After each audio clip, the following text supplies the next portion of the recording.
Welcome back everyone to my favourite video of every single week, the weekly Mailbox episode 21. We're getting up there in the numbers now. This series has been going for quite some time, and even that 21 episodes, I think there's about 5 or 6 more that I did way back in the origins of the channel. So if you don't know the drill by now, don't worry, I'll quickly run you through it. On the weekly mailbox, it's your chance to ask me questions about absolutely anything you like. It can be as bizarre as you want, but generally, we keep it motorsports based. Today, you can see from the title, we've got some juicy ones. We always have some really zesty questions. Today is no exception. So if you want to post your questions, feel free to do it in the comments below. You can do it on any of my videos during the week. Twitter, people are now starting to do it on, and also Instagram. I try and take at least one from Instagram every single week. Enough chat, let's get on with question 1. Comes from Binod Scherzer. I said that wrong. I'm very sorry. One day, I will do an episode where I get every name right. One day, I'm sure of it. Love the question though, hence it's the title of the video. Do you think Valtteri Bottas can challenge for the title in 2020. He has shown a lot of growth this season with a lot of podiums, and how important do you think the remaining races are for his confidence going into next season? I think you all know, I quite like Valtteri. I have a little soft spot for Valtteri Bottas, but that more comes from my opinions of him in 2018. 2018 was the first season I covered Formula 1, and I was defensive of Valtteri Bottas. I think he got a pretty nasty reputation in 2018, and over the winter last year, coming into this year, I said he was going to be fine this year. I thought he'd win races, which is something he didn't do last season, and I got destroyed for that in the comments. And thankfully, for the first time in my life, I predicted something correctly. He's really bounced back in terms of statistics in 2019. I think he's got one less podium than Lewis Hamilton, one more pole position than Lewis Hamilton in 2019. He's secured his highest points finish ever in Formula 1, and we've still got 2 races to go. He's finished guaranteed second place in the championship, his best in his career. So it looks brilliant on paper, and Bottas, I think this year, whereas last year in 2017 would have one brilliant race, Bottas 2.0, the porridge master, he would come out. But in the next 2 races, he would just sink into hibernation. I think that consistency still isn't 100%, and I think what you said in your question there, that good end to the season that will roll on into next year with confidence, I think is key with Valtteri. And we've seen over the last few Grand Prix, Japan and now the USA, where he's won. I think that'll really give him a boost for the final few races.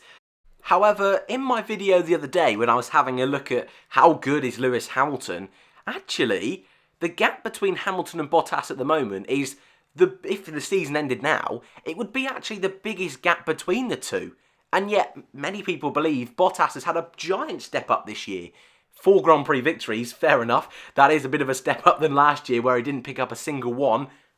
Probably should have picked up a couple last year, but I hate to use this word, but I'm going to do it. He was a bit unlucky in certain situations, and that killer instinct, that final instinct, was lacking a little bit in 2018. So, can he challenge next year? I think a lot of people will point to the fact that he is a number 2 driver, and next year, with it being the last year before 2021, maybe Mercedes will feel they want to guarantee that championship, will give Hamilton all of the eggs.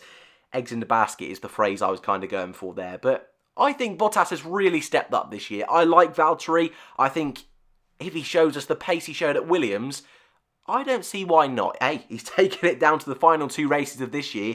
Only needs a little bit more consistency, a little bit more aggression, and I think he could be okay.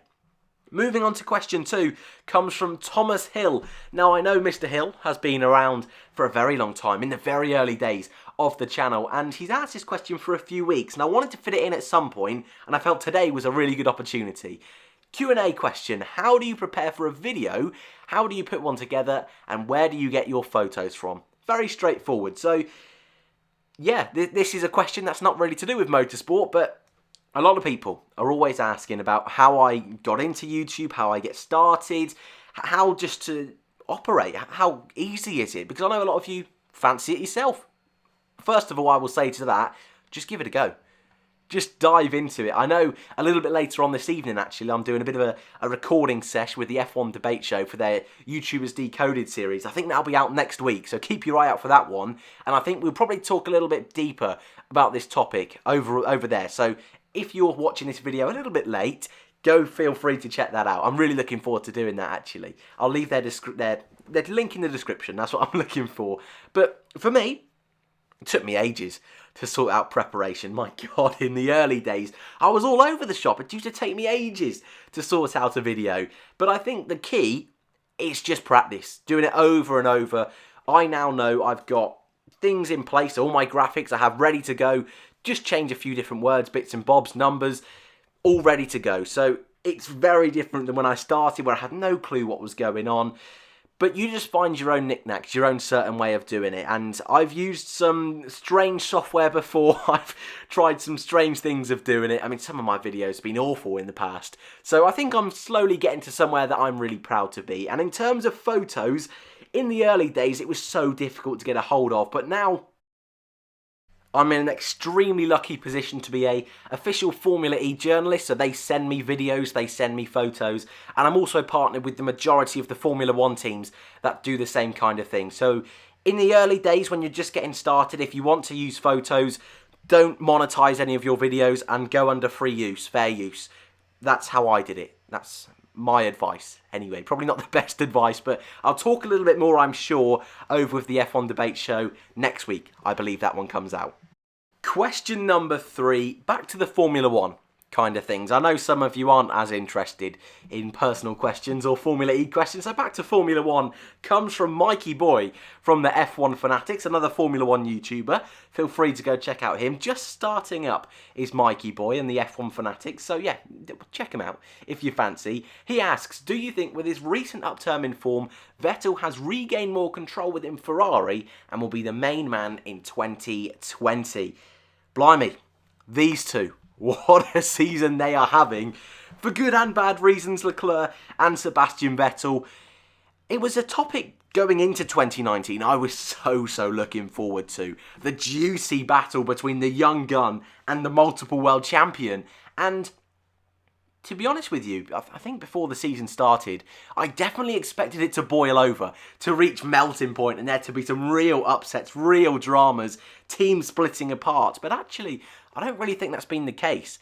And I think both of them, at least from the outside perspective anyway, I think they get on quite well. And for the most part in 2019, I think especially early on in the year, Vettel definitely got some more favourable strategies.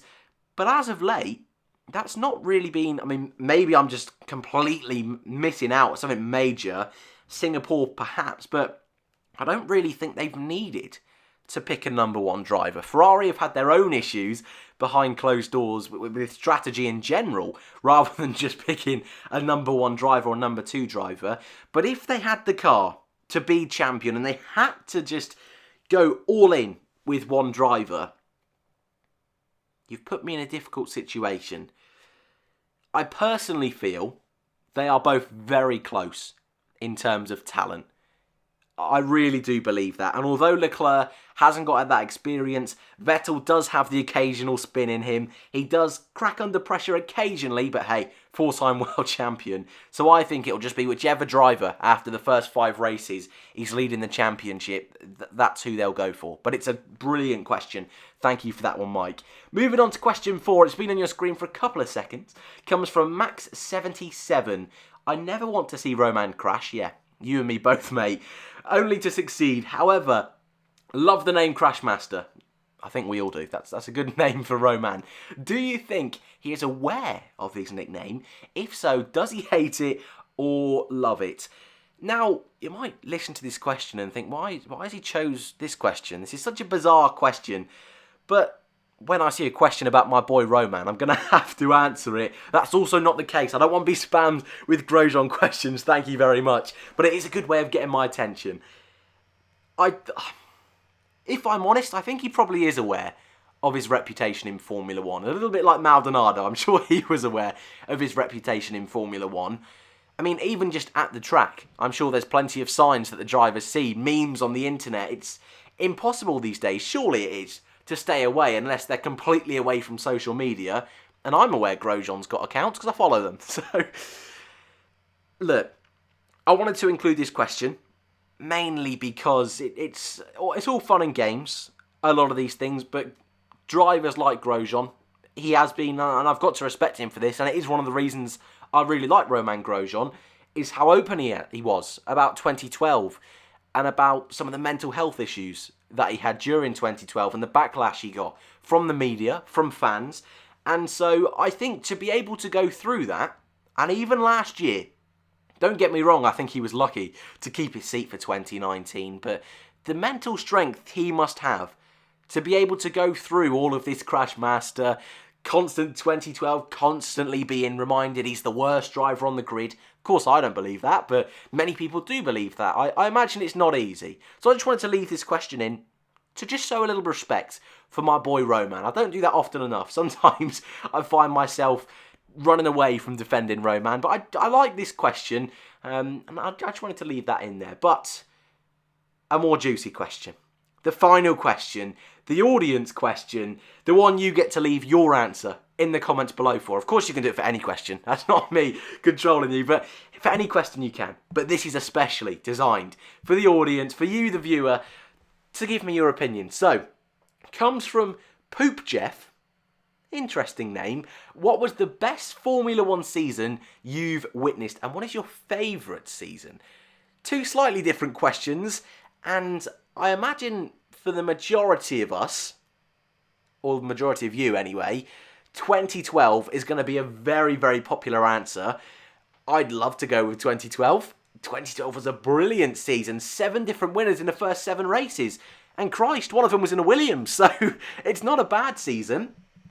From my lifetime, I mean, I've said it before, I've watched Formula 1 religiously since 2007, I like to say. I mean, I remember 2006, bits of 2005, but 2007 is when I say religiously, that was a cracking season. I remember loving 2009, just that Brawn storyline. A little bit like in the Premier League a couple of years ago with Leicester. I don't support Leicester, but the majority of the country, just that underdog story, is something I love anyway in sport. So 2009 was brilliant, 2010 was brilliant. I really enjoyed last year actually, although I don't think it reached the heights of 2012, 2007. Crikey, what a year that was. I don't think it reached those kind of heights last year, but I think last year was definitely underrated. And seeing my boy Grosjean, yeah, not my favourite year whatsoever. In terms of seasons I didn't watch, can I think of any off the top of my head that were absolutely legendary? 76, I know, was an incredible year for all the right and the wrong reasons. I'm struggling to think of ones I didn't watch. So, to stop avoiding the question and to answer the question, probably that's given you a little bit of time to think about your answers. I think for me, 2012's boring to say 2012, isn't it? I'm going to have to, though. I'm going to have to. In the prime of my boy's Lotus. I mean, 2013, actually, I loved. Because Grosjean really came into his own. Still got more podiums than Charles Leclerc. I'll throw that in as well. I really don't know. I'll go 2012. Boring. I know. Oh, I feel I've let you down. I don't know. Let me know your thoughts in the comments below, and I'll have a discussion down there with you all, because maybe you'll be able to sway me just a little bit. But I remember 2012 and 2013, the prime Lotus days, were the days I became a Formula 1 sweaty, and now watch it every single weekend. So around about there is my answer.